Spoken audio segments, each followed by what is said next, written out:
Welcome to Lesson 3 of Storytelling for Sales Professionals.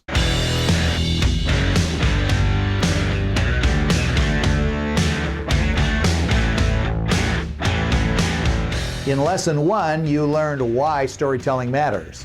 In Lesson 2, you learned the structure of an effective sales story. In this lesson, you're going to apply the structure to two different parts of your selling process. The first part that we'll use stories in as an example is prospecting. You could tell a story that would attract CFOs of several companies or business owners of several small businesses to your software if you told them something like the following story. Business is good at Jerome's company. Sales are good, customers are happy, but the CEO is not happy.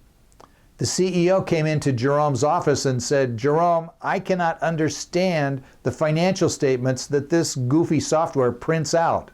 I need you to find software that will print out an income statement and a balance sheet that I can actually read and understand and make decisions from.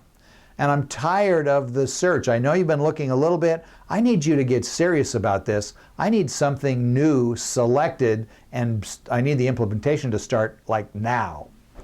The CEO walked out of his office. Jerome had been happy until that time, but he understood why the CEO was upset.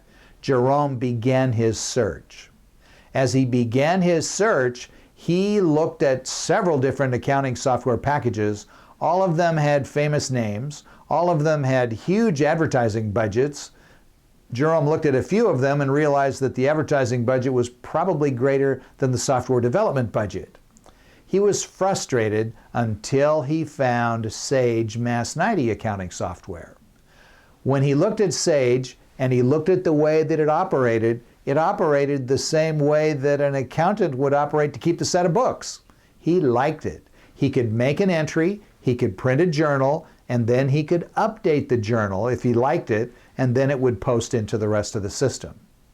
When he had a cursor at any place on the screen, he could push F1 for help and see a context-sensitive help screen that matched the location of his cursor. He'd never seen anything like that before.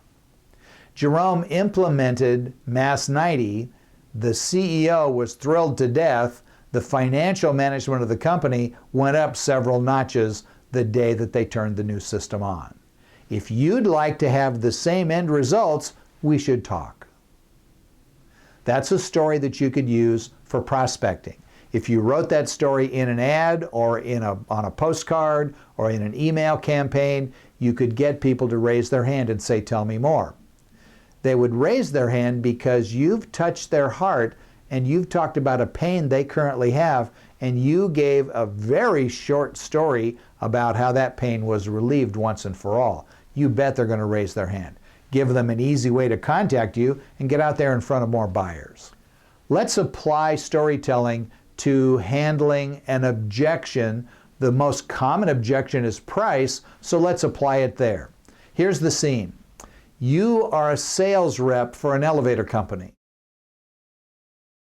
"Mary, I'm glad you brought up price. It reminds me of a situation that happened just down the street about a month ago." Marv was the manager of a group of buildings, and one day Marv gave away the maintenance to a low bid company on one of his many buildings. I came to town and was asked to fix that, look into it, see what's going on, see if I couldn't make things better. When I looked at the building, I went on top of the elevator, looked into the hoistway, I went up into the machine room, and nobody had touched it for about a year. And that's about how long the contract had been let to the low bid elevator company. The problem was no one was maintaining the elevators. When I went into the hoistway and looked at the limit switches and some of the other mechanical items on top of the car, they were all filthy dirty. They were covered with a year's worth of dust. When I went into the machine room, not only was everything just filthy, the floor hadn't been swept in a year, but there was also oil leaking out of one of the gearboxes. And it was coming out of the gearbox and leaking across the floor. It's the sort of thing you catch early and fix early. but you'd actually have to be in the building to do that. And it was obvious no one had spent any time in the machine room in probably a year. I took Marv into the building that he'd let on low bid maintenance. I took him on top of the car. He was not a happy camper. I took him up to the machine room. He was less than happy camper. He was angry. Then I took Marv across the street to a building that we still maintain, that he manages. We did the same tour. Everything was spotless. That day, Marv tore up the low bid contract and went back to my company.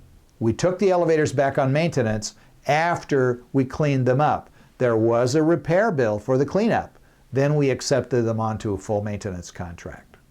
The valuable lesson that Marv learned was that it was actually cheaper to use us than to use the 15% off low bid company.